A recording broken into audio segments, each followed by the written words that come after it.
할렐루야, 만나서 반갑습니다. 6개월 동안 잘 지내셨어요?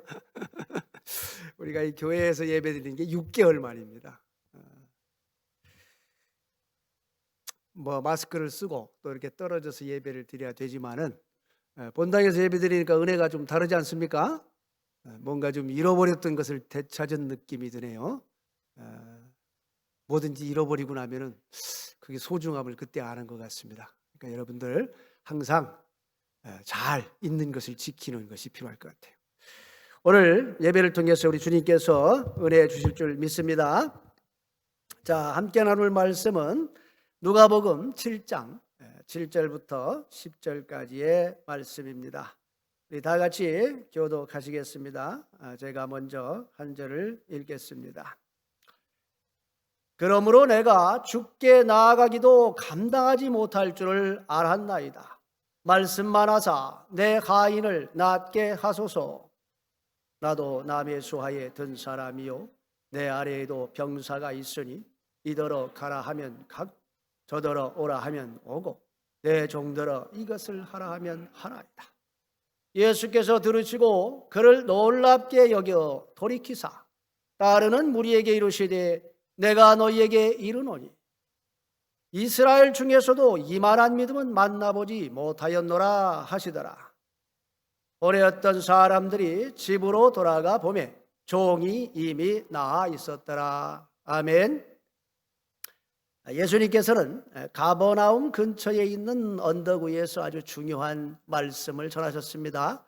이것을 우리가 산상수훈이라고 하지요. 수많은 사람들이 예수님의 말씀 듣기 위해서 모였습니다. 구약 시대에는 모세가 해발 2000m가 넘는 시내산 꼭대기로 혼자 올라가서 하나님의 말씀을 받아가지고 내려와가지고 백성들에게 전했지요. 그러나 예수님께서는 평평한 원만한 언덕 위에서 제자들과 함께 하나님의 말씀을 받아가지고 그것을 전했습니다. 모세는 시내산에서 십계명과 율법을 받아 전했는데 예수님께서는 축복을 전하셨지요. 그러나 우리 예수님께서 전하신 이 축복은 이 땅의 축복은 아니고 미래에 대한 미래의 축복, 즉 우리가 천국에서 받아 누리게 될 축복을 말씀하셨습니다. 사람들은 늘 이 땅의 축복을 바라지만은 예수님께서는 항상 천국의 축복에 대해서만 말씀하셨어요. 주님을 따르는 사람들은 이 땅의 축복이 아니라 천국의 축복을 바라봐야 합니다. 만약에 이 땅의 축복을 바라고 예수님을 따르게 되면은 그 사람은 결국은 실족하고 넘어지게 돼 있습니다. 그래서 예수님을 배반하고 떠나게 돼 있습니다. 가룟 유다를 보십시오. 그는 예수님을 팔아먹고 양심의 가책을 이기지 못해서 결국은 자살을 하지 않습니까? 우리는 예수님께서 약속하신 축복은 이 땅의 것이 아니라 미래의 것, 천국에서 우리가 받아 누리게 될 축복이라는 것을 잘 알아야 합니다. 예수님께서는 이 땅에서는 우리가 먹을 것과 입을 것이 있으면 그것으로 족한 줄 알라고 분명히 말씀했습니다. 있는 것으로 감사하면서 주님을 위해서 살아야 한다. 그렇게 말씀했습니다. 여러분 모두 지금 누리고 있는 것으로 감사하며 사시기 바랍니다. 그러면 우리가 조금 부족해도 약간 없으면 또 불편한 게 있습니다. 그렇더라도 마음이 늘 행복과 기쁨으로 충만해질 수가 있어요. 행복은 멀리 있는 게 아닙니다. 우리 마음에 달려 있습니다. 예수님께서는 천국이 네 마음에 있다 이렇게 말씀했습니다. 결국 천국의 삶, 지옥의 삶이라는 것은 우리가 이 땅에 살면서도 맛보게 된다는 것을 말씀하고 있는 거예요. 우리가 마음을 어떻게 먹느냐에 따라서 이 땅의 삶이 천국과 같은 삶이 되기도 하고 지옥과 같은 삶이 되기도 한다. 그런 말씀입니다. 여러분 모두 기왕에 살 것 천국을 누리면서 사시길 주님의 이름으로 축원합니다. 자, 산상수훈을 마치시고 예수님께서는 이제 가버나움으로 들어가셨습니다. 가버나움, 이게 어디에 있는지는 좀 알고 가야겠죠. 우리 지도를 제가 준비했습니다. 저기 보시면 밑에가 사해바다고 요단강을 따라서 올라가면 이제 갈릴리 호수가 있어요. 갈릴리 호수의 북서쪽에 빨간 줄 딱 쳐 있습니다. 저기에 가버나움이 있단 말입니다. 저 가버나움은 저기 갈릴리 지방의 주요 성읍이기 때문에 일찍부터 무역이 발달해가지고 아주 번성한 곳이었습니다. 예수님 당시의 가버나움은 갈릴리 지방의 행정과 군사의 중심 도시였습니다. 그래서 바로 여기에 로마의 세관이 있었고요. 로마 군대의 병영이 거기 있었습니다. 헤롯 왕은 여기에 비유대인으로 구성되어 있는 수비대를 주둔시켜 놨습니다. 예수님께서는 이 가버나움에서 많은 시간 동안 사역을 했습니다. 예수님께서는 가버나움을 중심으로 전도 사역을 아주 활발하게 진행하셨습니다. 가버나움에는 예수님께서 말씀을 선포하셨던 회당이 있습니다. 예수님께서는 이 가버나움에서 아주 많은 기적을 행하셨죠. 그리고 이 가버나움에는 바로 베드로의 집이 있었습니다.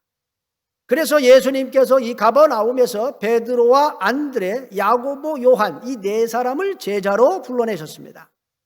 예수님께서는 가버나움에서 세리와 죄인들과 함께 앉아서 식사를 했습니다. 또 가버나움에 있는 이 로마 세관에서 일하고 있던 세리 마태를 제자로 불러내셨습니다. 베드로의 장모가 열병에 걸려서 죽어갈 때 예수님께서 가셔서 그 장모를 고쳐주셨습니다. 이때 사람들이 귀신 들린 사람들을 떼거 데리고 왔어요. 그래서 예수님께서는 바로 여기서 또 귀신 들린 사람들을 다 고쳐주셨습니다. 예수님께서 시몬의 집에 앉아가지고 말씀을 전하고 있는데 4명의 청년들이 이 집에 지붕을 헐어가지고 침상에 누워있는 중풍병에 걸린 친구를 달아내립니다. 예수님께서 그들의 믿음을 보시고 그 중풍병에 걸린 친구를 고쳐주신 곳이 가버나움입니다.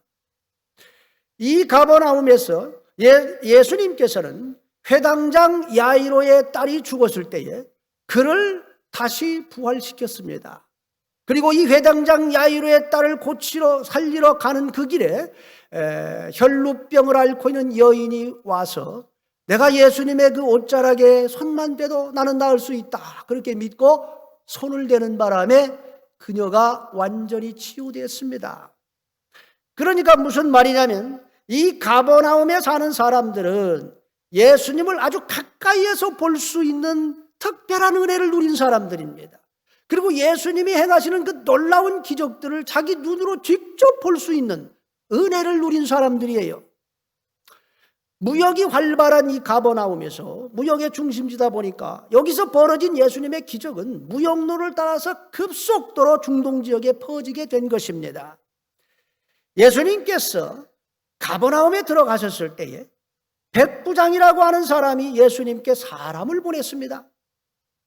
백부장은 도대체 어떤 사람일까요? 예수님 당시에 로마 군대는 참으로 막강한 힘을 발휘하고 있었죠. 세계를 제패한 이 로마 제국의 힘은 강력한 군사력에서 나왔습니다. 여러분 배너라는 영화 보셨죠? 거기 보면 막 로마 병사들 얼마나 멋있습니까? 우풍당당하죠? 제가 혹시 못 본 분을 위해서 사진을 하나 준비했습니다. 얼마나 이 대단한 기운이 느껴집니까? 이 로마 군대가. 로마 군대의 조직력은 아주 대단했습니다.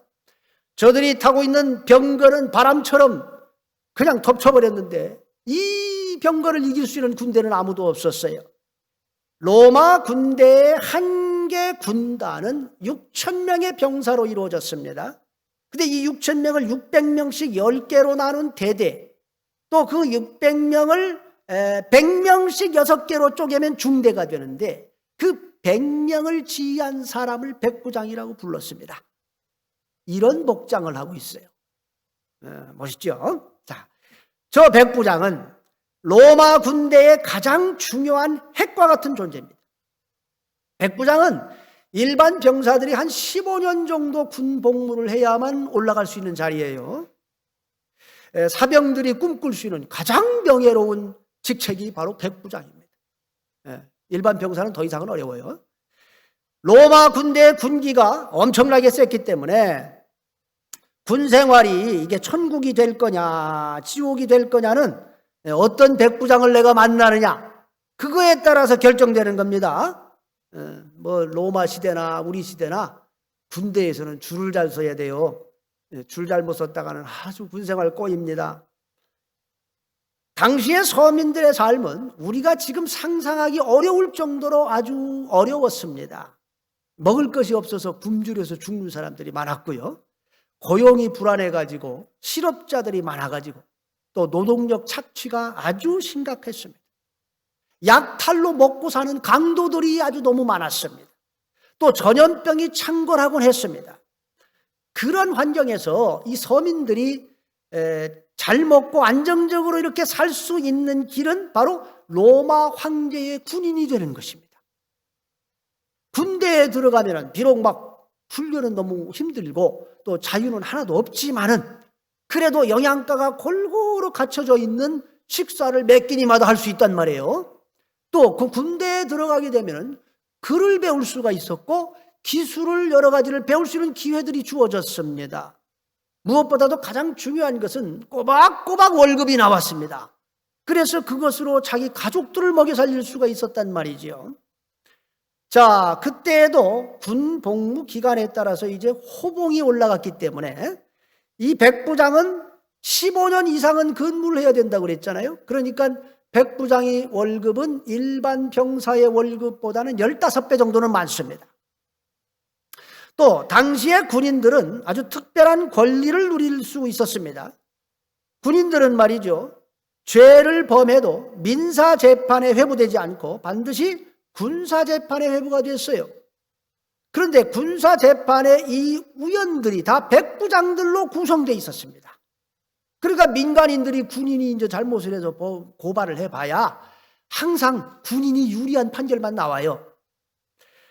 그리고 로마군의 군인들은 평민들의 노동력을 징발할 권리가 있었습니다. 아무나 지나가는 사람 붙들고 야, 너 이리 와, 일을 시킬 수가 있었어요. 그래서 우리 예수님께서 뭐라고 말씀하십니까? 또 누구든지 너로 억지로 오리를 가게 하거든 그 사람과 심리를 동행해 주어라. 그렇게 말씀하지요. 누가 오리를 억지로 가라 합니까? 로마 병사들이 그런단 말이죠. 또 예수님께서 십자가를 지고 골고다 언덕으로 올라가시다가 너무 힘들어서 쓰러지셨을 때에 로마 병사가 그 주위에 있는 사람들을 쫙 보고서 가장 등치가 크고 힘이 센, 유명했다고 그래요. 그 사람이 구레네 시몬이라는 사람 딱 지목해가지고 야, 너 이거 들고 가 이런 거 아닙니까? 똑같은 이유다 그 말이에요. 로마 황제가 내린 명령을 최종적으로 현장에서 실현시키는 사람이 바로 백부장이에요. 전투에서도 전장의 최전선에서 진두지휘하는 사람이 백부장입니다. 백부장은 로마 황제의 권한을 위임받은 사람이기 때문에 이 백부장의 명령은 곧 황제의 명령이에요. 백부장의 명령을 어기는 것은 황명을 거역하는 거기 때문에 그건 뭐 백부장의 위세가. 자, 그러다 보니까 이 백부장에게 백부장의 위세가 대단할 수밖에 없지요. 그래서 일반 병사들은 군생활 편하게 할 방법은 딱 하나밖에 없어요. 백부장한테 뇌물을 막 갖다 주면서 잘 보여야지. 그러다 보니까 이 백부장은 제대할 때가 되면은요, 돈이 엄청나게 쌓여가지고 제대를 하면 보통은 시의원을 하든지 아니면 치안을 담당하는 수석 판사가 되는 게 보통이었다고 합니다. 그러니까 이 백부장은 자신의 위치에 대한 자긍심이 대단할 수밖에 없지요. 황제에 대한 충성심도 매우 높겠지요. 로마의 번영을 위해서라면 언제든 목숨을 바칠 준비가 돼 있겠지요. 왜? 로마가 무너지면 자기 밥벌이가 없어지거든. 자, 성경에는 오늘 이 가버나움의 백부장 외에도 5명의 백부장에 대한 기록이 나옵니다. 먼저는 예수님의 십자가 처형을 진두지휘한 사람이 백부장이에요. 근데 그 사람이 왜 성경에 기록이 됐느냐? 모든 사람들이 예수님을 그때 다 비웃고 저주하고 그럴 때인데 이 백부장이 뭐라고 고백을 합니까? 저는 실로 하나님의 아들이로다. 이 고백을 했어요. 공신력을 갖고 있는 백부장의 고백 이 한마디가 다른 모든 사람들의 말보다 의미가 있기 때문에 성경에 기록을 해놓은 겁니다. 두 번째는 가이사랴에 살고 있는 고넬료라고 하는 사람 이름을 가진 백부장입니다. 이 사람이 성경에 기록된 것은 평소에 이 사람은 하나님을 경외했고 또 구제를 많이 했어요. 그리고 기도를 열심히 했습니다. 기도하다가 어느 날 천사를 만났습니다. 천사가 말합니다. 너 요바에 가서 베드로를 불러다가 말씀을 들어라. 그래서 이 고넬료가 사람을 보내서 베드로를 불러오지요. 베드로의 말씀을 듣고 있다가 그만 성령이 임해가지고 그 사람이 거기서 회개하고 구원을 받습니다. 이방인 중에 최초로 예수 믿고 성령을 받은 사람이기 때문에 성경에 기록이 됐습니다. 세 번째는 예루살렘의 백부장입니다. 그는 바울로 인해서 예루살렘에 소요 사태가 일어나지요. 그래가지고 바울이 찢어 죽을 판입니다. 그런데 이 백부장이 바울이 로마 시민권을 갖고 있다는 얘기를 듣고 천부장에게 가서 보고를 합니다. 저 사람 로마 시민권이 있습니다. 건드리면 큰일 납니다. 그래서 바울을 살렸기 때문에 성경에 기록됐어요. 네 번째는 율리오라는 이름을 가진 백부장입니다. 이 사람은 바울을 가이사라로부터 로마까지 호송하는 일을 맡았는데 이 가다가 풍랑을 만나가지고 배가 이게 이제 완전히 파손하지요. 그래서 밀레데 섬에서 이제 간신히 탈출을 할 때 자기 부하들이 저 죄수들 다 죽여버립시다. 이럴 때 이 율리오가 바울을 구했기 때문에 성경에 기록됐습니다. 마지막으로 성경에 기록된 백부장은 유대인들을 바울을 우리가 죽이기 전까지는 먹지도 말고 마시지도 말자 이러고서 맹세를 했어요. 이것을 바울의 조카가 들었습니다. 그래서 이걸 누구한테 갖다 알려주냐면 백부장에게 알려줘요. 그 백부장이 이 소식을 천부장에게 보고를 해가지고 천부장이 군대를 보내서 바울을 호송해서 로마로 가게 했습니다.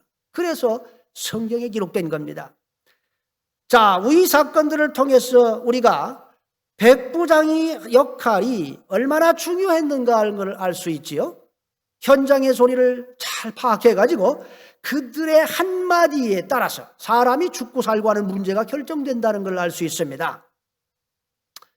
오늘 본문에 나오는 이 백부장은 어째서 성경에 기록됐을까요?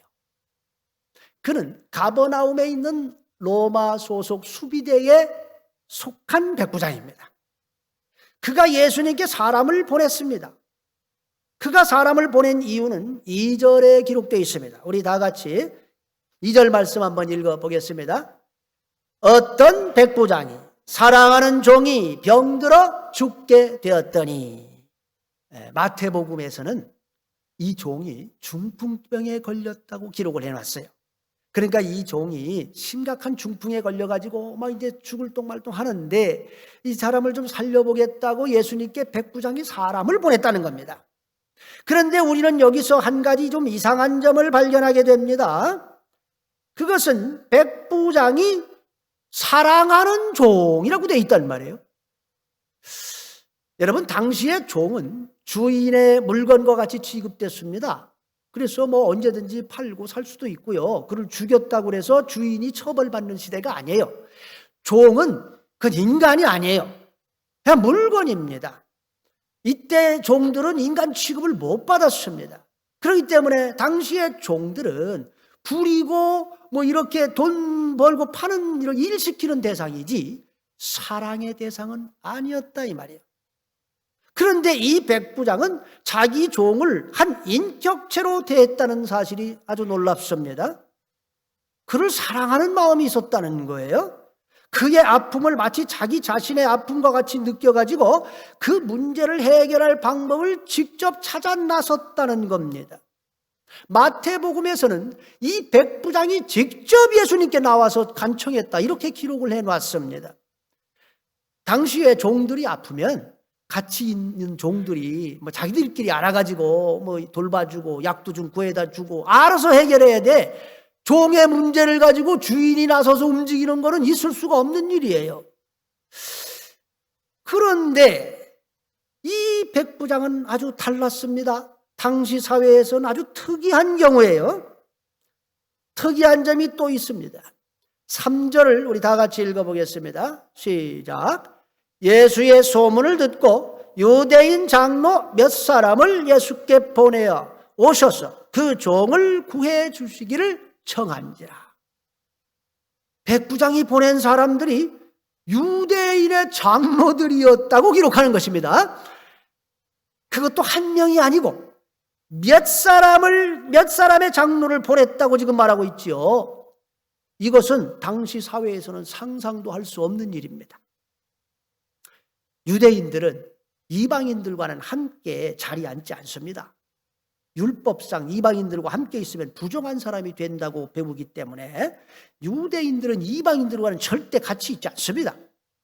또 일반 유대인들이 이방인들과 이렇게 자리를 같이 하려고 하면 그걸 못하게 막고 이방인들과 교제하는 것이 안 된다고 가르치고 그걸 앞장서서 막는 분들이 장로들이에요. 그런데 그런 장로들이 한 분도 아니고 여러 명이 함께 이방인 백부장의 일을 가지고 예수님을 찾아와서 그의 종을 고쳐주기를 간청했다. 이거 아주 특이한 일입니다. 유대인 공동체에서 장로들은 누가 되냐면 나이가 제일 많은 분이 장로예요. 그러니까 우리 할아버지 1번, 2번, 3번, 4번이 장로들이에요. 그러니까 장로들은 많을 수가 없습니다. 근데 여기 유대인 장로들 몇 명이라고 되어 있는 것은 말이죠, 가버나움에 살고 있는 유대인 공동체의 대표자들 전체를 말하는 거예요. 그들이 모두 예수님을 찾아와서 예수님께 지금 부탁을 했다는 말입니다. 여러분, 로마 군대가 지금 가버나움에 왜 주둔을 하고 있나요? 로마 제국의 아주 중요한 무역의 중심지에 이 가버나움이 중심지이기 때문에 이 마을에서 소요 사태가 발생하면은 빨리 진압을 해야 되기 때문에 거기 있는 겁니다. 소요 사태가 일어나면 누가 실제적으로 진압을 앞장섭니까? 백부장이 나서서 진압하는 거예요. 당시 로마가 이스라엘을 지배하고 있었고 이 또 로마 군인들이 아무 때나 유대인들 데려다가 일시키고 또 로마 군인들의 횡포가 이만저만이 아니었습니다. 그래서 유대인들이 로마 군인들을 좋아할 수가 없는 구조의 사회예요. 자, 그렇다면은 유대인들이 가장 미워하는 사람이 누구겠습니까? 현장에서 늘 부딪히고 그거 책임지는 백부장이란 말이에요. 그런데 유대의 장로들이 백부장 본인의 일도 아니고 그의 종의 문제를 가지고 지금 예수님을 찾아와서 간청을 했다. 이건 아주 이상한 일입니다. 유대의 장로들은 예수님께서 자기들의 요청을 선뜻 받아주시지 않을 것이라는 것을 예상을 했어요. 왜냐하면 이방인의 집으로 들어가서 이방인 하인을 고쳐줘야 하는 일이기 때문에 유대인이신 예수님께서는 그것을 하기 싫어할 것이라고 예상을 했습니다. 또 예수님께서 만약에 그것을 하기를 원하신다고 하더라도 장로들인 자기들의 눈치를 보게 될 것이다. 이런 생각을 하게 된 것이죠. 그래서 그들은 4절 말씀을 보시면은 이 일을 하시는 것이 이 사람에게는 합당합니다. 이렇게 강조를 해서 말을 해줍니다. 이게 무슨 말이냐면 쉽게 얘기해서 예수님, 그가 비록 이방인이지만은 예수님께서 다른 사람은 몰라도 그의 집에는 가서도 됩니다. 우리가 이방인들과 교제하는 것을 금지하고 이방인들의 집에 들어가면 안 된다고 가르치고 있지만은 그 백부장은 예외입니다. 그러니까 예수님이 그 집에 들어가셔도 우리가 전혀 반대하지 않습니다. 아니, 꼭 좀 제발 좀 가셔서 좀 고쳐주세요 라고 부탁을 하고 있는 상황이에요. 그러니까 아주 놀라운 상황입니다. 자, 가버나움의 유대 장로들은 예수님께서 이 백부장의 집에 직접 가셔서 그의 종을 치유해 주셔야 할 이유가 무엇인지를 다음과 같이 설명합니다. 자, 5절 말씀 우리 다 같이 읽어보시겠습니다. 그가 우리 민족을 또한 우리를 위하여 아멘. 이 아주 특이한 백부장님이에요. 로마의 황제에게 충성 맹세를 하고 황제를 위해서 목숨을 바칠 각오가 되어 있는 이 백부장님이 유대 민족을 사랑하고 유대인들을 위해서 회당을 지어줬다는 겁니다. 여러분, 이 회당이 얼마나 중요한 것인지 상상이 안 될 겁니다. 유대 공동체에게 있어서 회당이라고 하는 것은 너무너무 중요한 시설이에요.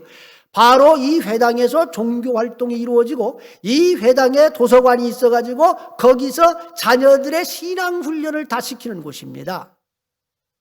이것은 그가 이 백부장이 유대인들이 하나님을 믿는 것을 적극 지지하고 유대인들을 사랑했다는 이 말은 그가 여호와 하나님을 믿고 있었다 하는 것을 짐작하게 해주는 말씀이다 이 말입니다.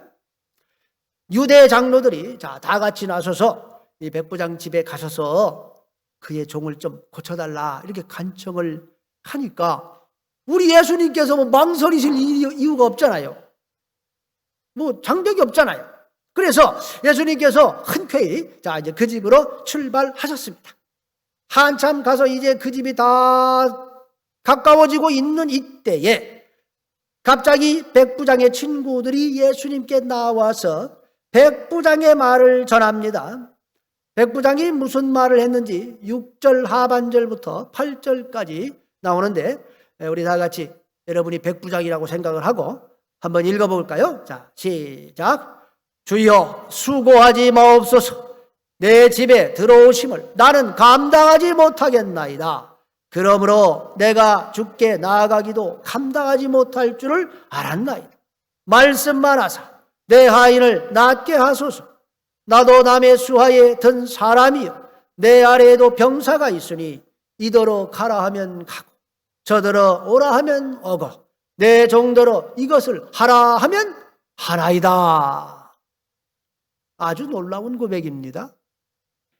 여러분 3절을 다시 보시면 예수의 소문을 듣고라는 말로 시작이 돼요.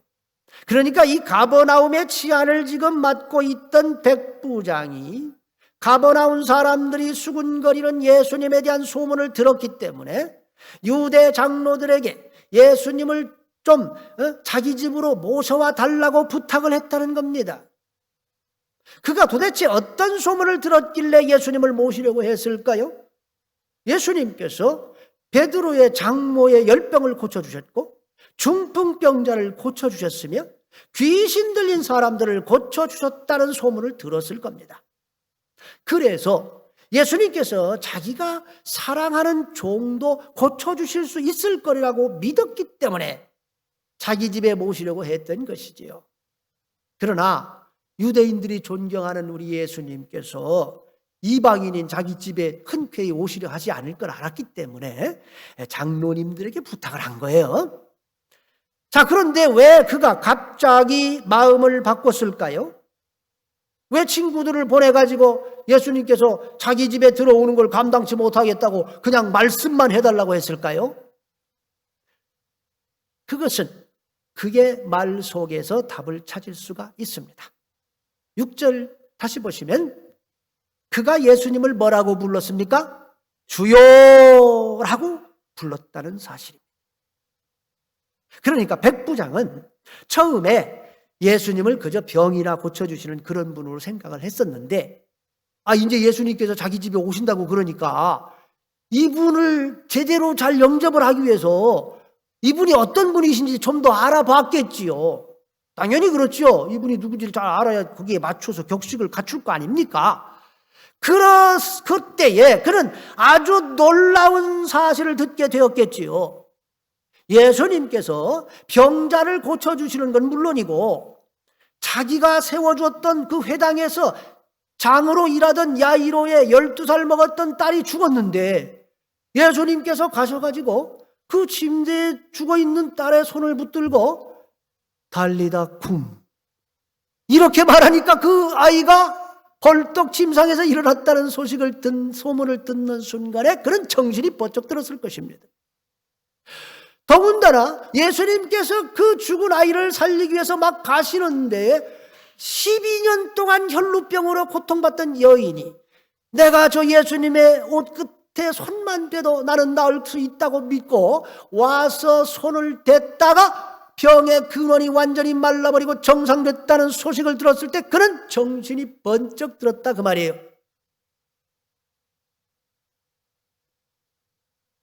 여러분, 이 달리다굼이라 하는 말은 엄마가 말이죠, 이렇게 침상에 편안히 고이 자고 있는 자기 딸에게 가가지고 얘야 일어나라 하는 속삭임이에요.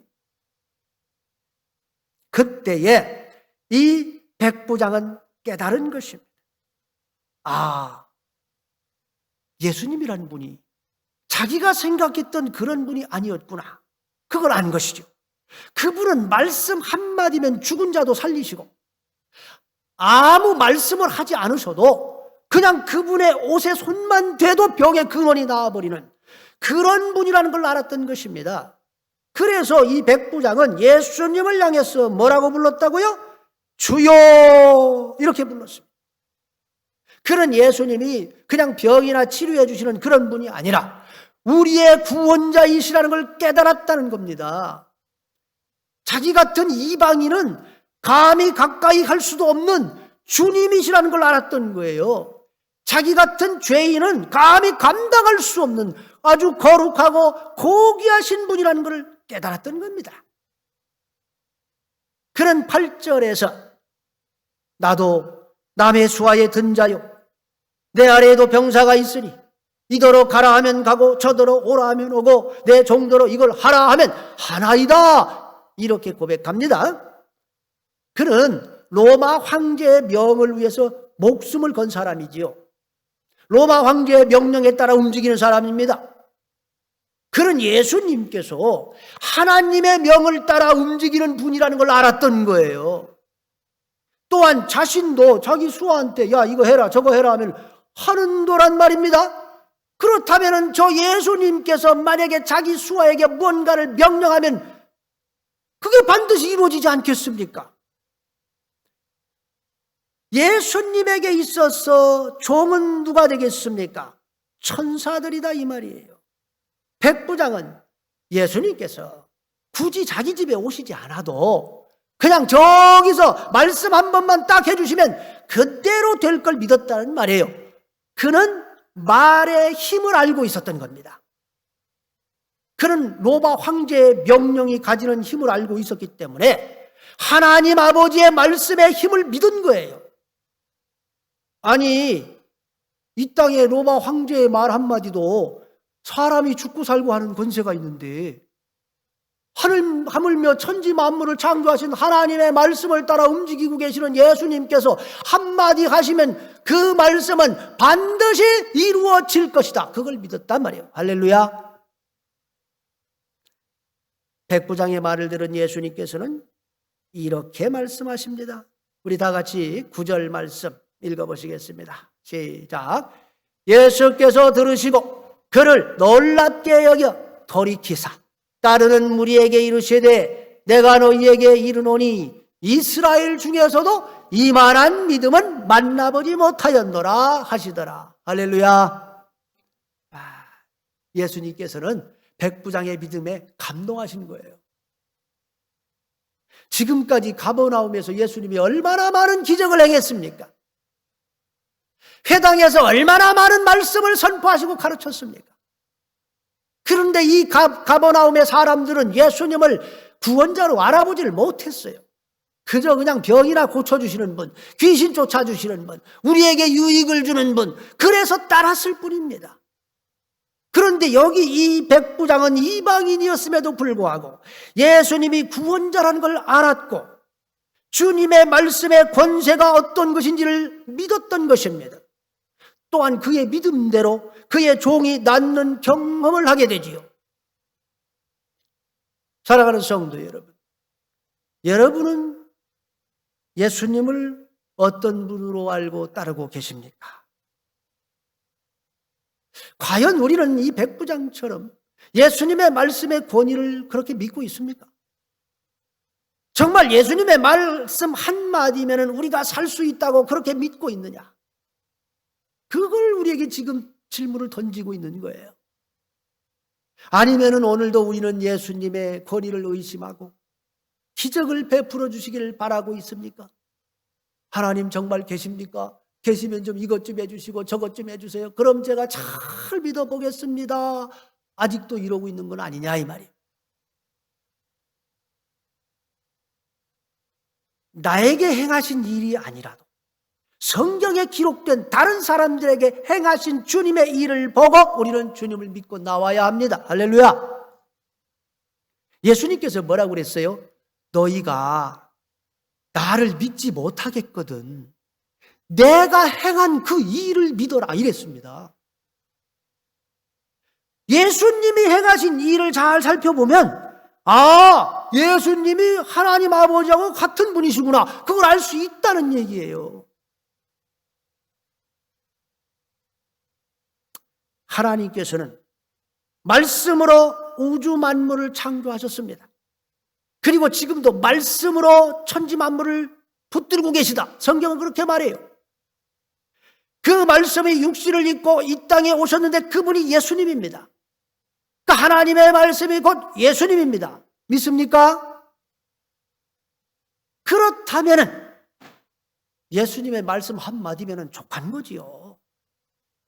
여러 말이 우리에게 필요한 게 아니지요.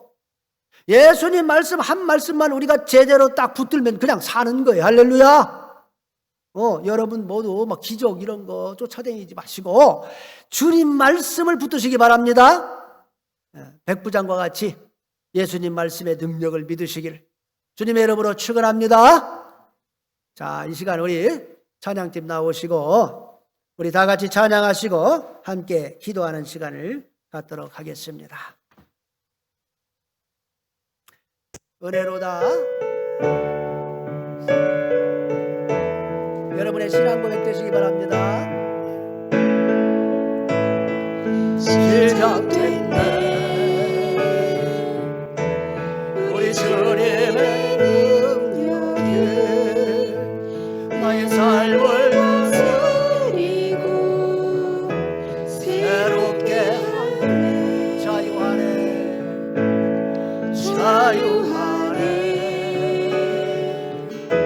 죄와 사망으로부터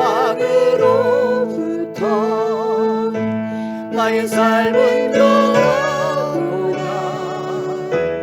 충만하리 은혜로다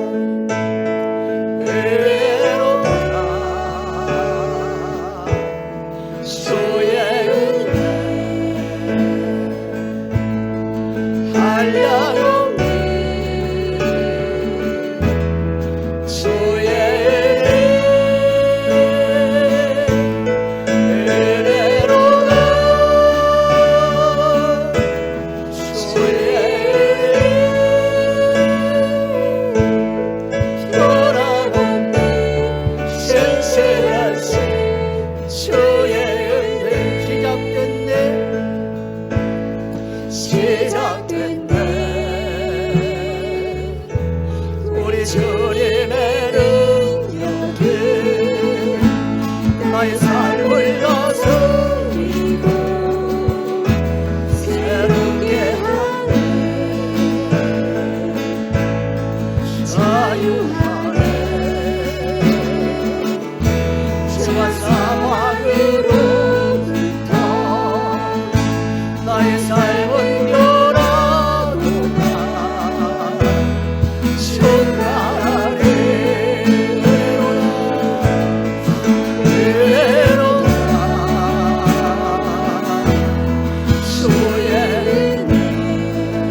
기도했으면 합니다.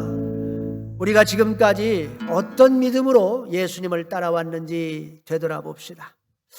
과연 우리는 예수님의 말씀의 권위를 백부장처럼 믿고 있습니까?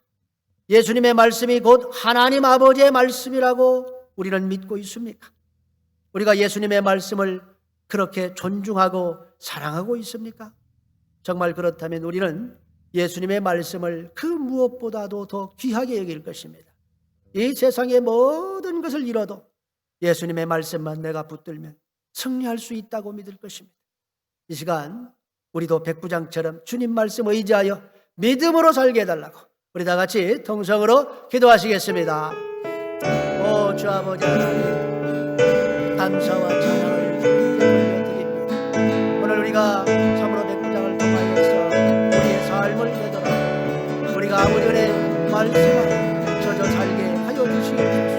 우리 주 예수 그리스도의 말씀의 권위 우리도 인정하게 하여 주시고, 정말 세상의 모든 것을 참고할 때에 주님 말씀은 주님의 은혜로만 주님이 없이 된 것이 없고 주님을 통하여 이루어지고 주님을 위하여 천하 만물이 만들어졌다고 말씀하셨습니다. 그러므로 오늘도 말씀으로 온 우리 만물을 붙들고 계시다고 하셨습니다. 그 말씀을 우리가 잘 깨닫고 그 말씀의 권위를 인정하며 그 말씀을 붙들고 사는 인생 되게 하여 주시옵소서. 하나님 아버지 감사합니다. 오늘 우리는 우리와 같은 이방인인 백부장의 믿음을 통해서 우리 자신이 얼마나 잘못된 신앙을 가지고 있었는지를 깨닫습니다. 우리는 늘 눈에 보이는 어떤 기적을 바랬고 우리가 직접 경험할 수 있는 표적을 구하곤 했습니다. 하지만 진정한 믿음은 예수님의 말씀 자체를 믿는 것이며 예수님께서 그것을 기뻐하신다는 것을 알았습니다. 주여, 우리도 주님의 말씀을 붙들고 말씀을 사랑하여 늘 말씀을 가까이 하고 읽고 묵상하게 하여 주시옵소서. 말씀을 통해 회복되고 치유받고 일어서서 달려가게 하여 주시옵소서. 만물을 창조하시고 만물을 붙들고 계시는 하나님의 말씀이 우리의 능력이요 피난처요 피할 바위가 되시는 줄 믿습니다. 우리 동북의 성도들을 전능하신 주님의 말씀으로 지켜 주시옵소서. 죽은 자도 살리시는 주님의 말씀으로 동북의 성도들의 가정과 삶을 붙들어 주시옵소서. 코로나 바이러스로부터 우리를 지켜 주시옵소서. 우리 주 예수 그리스도의 이름으로 기도합니다. 아멘.